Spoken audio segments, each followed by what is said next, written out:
Joe Jonas is coming back. And Marvel's coming out with how many new movies? Welcome to Cronkite Cut, where our entertainment news is a cut above the rest. I'm Austin Miller. And I'm Jade Nicole Yvonne. Let's get to it. Would you attend a nude concert?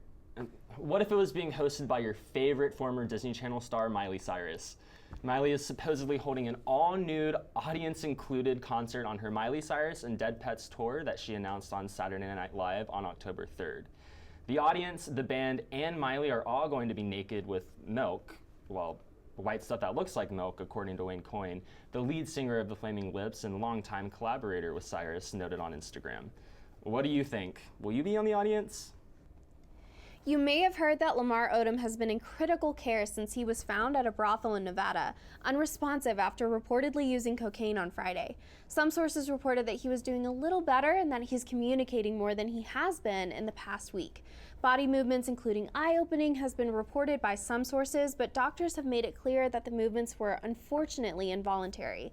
Khloe Kardashian, Lamar's wife, has not left his bedside since he has been admitted to the hospital. Hopefully, the NBA star is on the road to recovery. Halloween is coming up. Have you picked your costume yet? Get in the Halloween spirit by catching the Halloween specials being aired on TV this week. On Tuesday night, take a study break and catch Scream Queens, which is an American horror comedy anthology television series starring American Horror Stories' Emma Roberts, Skylar Samuels, and Leah Michele. The first season is about a series of murderers within the Kappa Kappa Tau sorority and has been blasted with American Horror Story by the Parents Television Council, which is made by the same producer, Ryan Murphy, as Scream Queens. The PTC was particularly upset with the, quote, nearly unbelievable levels of ultra-graphic sex and gore, end quote. Maybe the taboo topics are just perfect for the Halloween season, though. Lady Gaga opened up about her internal battle against depression and anxiety. Gaga has claimed that she has always felt this way, stating that she had suffered through depression and anxiety her entire life. Gaga says it's something she continues to struggle with. She said that she wanted the younger generations that follow in her footsteps to know that the depth they feel as human beings is normal. Gaga has launched her own nonprofit in 2012 for struggling teens called the Born This Way Foundation, and the foundation is currently researching why constant cell phone watching creates unhappiness. Let's take it to Yas Catcher's side for This Week in Music. The Joe Bros are back. Well, maybe just Joe. Jonas started DNC, a new pop rock band, with a few of his buddies. Their new hit single, Cake by the Ocean, was first debuted September 29th on The Tonight Show starring Jimmy Fallon. Now, a lot of you are thinking, Cake by the Ocean? Like, what does that even mean? Well, Jonas's Swedish producers Robin and Mattman mistakenly thought the alcoholic drink Sex on the Beach was called Cake on the Beach, and, well, they played with it, and that's how the song got its glamorous name. In other news, Iggy Azalea isn't acting so fancy anymore. Rita Ora said in a recent interview that she dreams of remaking the iconic Lady Marmalade music video with Charli XCX, Miley Cyrus, and of course her partner in crime, Iggy Azalea. Surprisingly, Azalea showed no interest in being part of the project, posting on Twitter that she'd rather be left out of the Lady Marmalade conversation. Iggy wants nothing to do with Rita's plans and wants to be left alone. Whoa, Iggy, I see your inner Black Widow has come out to play. I'm Yas Catcher's side, back to you, Austin and Jade. Thanks, Yas. And now we'll move to Kayla with our celeb updates. Hey boos, it's me, once again blessing y'all with some juicy celeb gossip. How many of y'all noticed the little purple Spirit Day Snapchat filter the other day and said, what is that? Well, let me explain. Spirit Day is a day to show some love for LGBT youth and take a stand against bullying everywhere. So stars like Britney Spears, Neve from Catfish, and Caitlyn Jenner all rep their purple pride on the gram.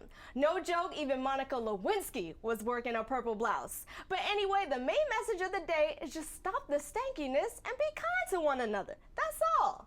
Next up, I gotta give it up for the Queen Bee. This week, Beyonce slayed in an American-themed photo shoot for the cover of Beat magazine, and let me tell you, my boo bee was looking better than a plate of hot sausage and bacon.